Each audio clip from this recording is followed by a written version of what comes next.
Le défi, évidemment, c'est comment passer de la transformation personnelle, donc qui existe, à une transformation de la société.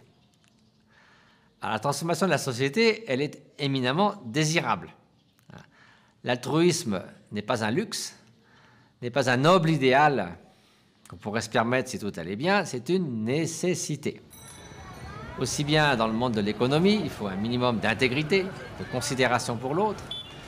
Si on veut que la vie sociale soit conduise à une existence plus agréable à vivre, il faut que les conditions au travail, les conditions de liberté, la condition des femmes, que tous ces facteurs, pour qu'ils soient améliorés, il faut qu'on soit concerné par le sort des autres. Et être concerné par le sort des autres, c'est la définition de l'altruisme.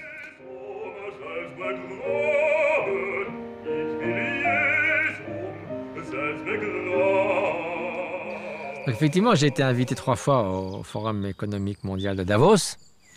Alors ça peut être un peu surprenant, à moins de bouddhistes. Généralement, les journalistes qui sont là, notamment les Français, donc qu'est-ce que vous faites là?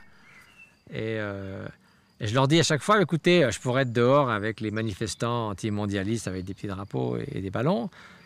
Mais généralement, ce que ces personnes souhaitent, c'est d'avoir une voix au sein de ces grands débats. Et à Davos, on vous laisse dire ce que vous voulez. Moi, le nombre de congrès où je suis allé, on dit surtout parlez pas de ça, attention, le Tibet, on m'a jamais donné la moindre consigne sur ce que je devais dire ou pas dire à Davos. Une fois que vous avez passé la sécurité, vous pouvez vous adresser à Clinton ou n'importe qui, il n'y a plus de barrière.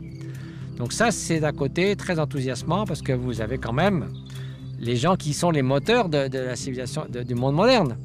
Et là, vous avez les meilleurs représentants de ce qu'on appelle la nouvelle économie, comme Ernst Fehr du Polytechnique de Zurich, qui dit l'altruisme ne peut pas être exclu des théories économiques parce que l'altruisme existe.